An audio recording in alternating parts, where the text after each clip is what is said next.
کہانی کی شروعات 1966 سے ہوتی ہے، جہاں ایک چھوٹا لڑکا اپنے کمرے میں کھیل رہا ہوتا ہے۔ اچانک اسے اپنی ماں کی آواز سنائی دی جو اسے بلا رہی ہوتی ہے۔ وہ باتھ روم جاتا ہے اور نیچے کے کبڈ کو کھولتا ہے، جہاں وہ اپنی ماں کو دیکھتا ہے بہت ہی عجیب حالت میں۔ اس کی ماں کہتی ہے کہ مجھے بھوک لگی ہے اور میں چاہتی ہوں کہ تم میرے لیے کچھ سنیکس لے کر آؤ۔ بچہ فوراً کچن میں گیا اور ایک سیب لا کر اپنی موم کو دیتا ہے۔ اس کی ماں سیب کھاتی ہے، جس کے بعد اور سنیکس مانگتی ہے، کہتی ہے کہ کیا وہ اس کے دوست کے لیے بھی کچھ لے کر آئے گا۔ پر اسی وقت اس کے ڈیڈ وہاں جاتے ہیں اور بچے کو اس کی ماں سے دور رہنے کا کہتے ہیں، لیکن اس کی ماں تب تک بچے کو پکڑ کر اسے کھانے لگتی ہے اور سین ادھر ہی کٹ ہو جاتا ہے۔ اب ہم 1987 میں پہنچتے ہیں، جہاں ایک کیمرہ مین دکھایا جاتا ہے جو ایک آدمی ہیرولڈ کے پاس اس کی ڈاکیومنٹری بنانے کے لیے آیا تھا۔ یہ ڈاکیومنٹری ہیرولڈ کے گھر میں ہوئی عجیب و غریب چیزیں اور فیملی کے ساتھ ہونے والے حادثے پر ہوتی ہے۔ ہیرولڈ کیمرہ مین کو پانی پلاتا ہے اور یہ کلیئر ہوتا ہے کہ اب جو ڈاکیومنٹری شوٹ ہوگی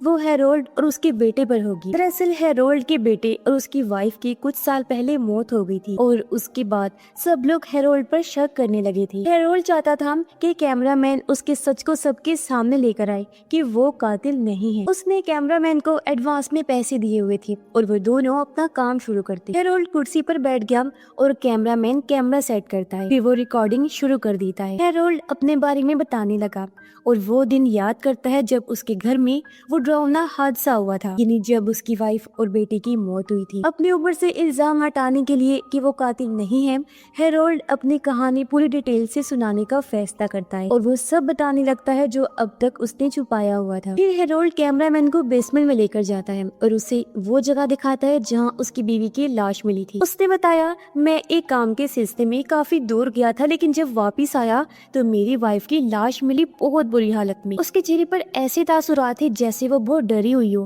ایسا لگ رہا تھا کہ مرنے سے پہلے اس نے بہت ڈراؤنی کوئی چیز دیکھی تھی۔ اس کے ہاتھ اور پیر پر ایسے زخم تھے جو کسی کے کاٹنے کی وجہ سے بنتے ہیں۔ ہیرولڈ کا کہنا تھا کہ اسے ظاہر ہے پولیس نے مجھ پر شک کیا، لیکن جب وہ دانتوں کے نشان چیک کیے گئے تو وہ میرے نہیں تھے، اور دوسرا میرے خلاف کوئی ثبوت نہ ملنے پر مجھے انہوں نے گرفتار نہیں کیا۔ کیمرہ مین باتوں باتوں میں ہیرولڈ کے بیٹے کے بارے میں سوال کرتا ہے، لیکن ہیرولڈ اس کے بارے میں جواب دینے سے کترا رہا تھا، حالانکہ اس ڈاکیومنٹری کا حصہ وہ بھی تھا۔ ہیرولڈ بات کو ٹالنے کے لیے کیمرہ مین کو اپنی تصویریں دکھانے لگ جاتا ہے۔ اب باہر بچے کھیل رہے تھے جنہیں دکھا کر ہیرولڈ کہتا ہے کہ یہ لوگ سوچتے ہیں کہ اس گھر میں کوئی وچ چڑیل رہتی ہے جو بے حد خطرناک ہے۔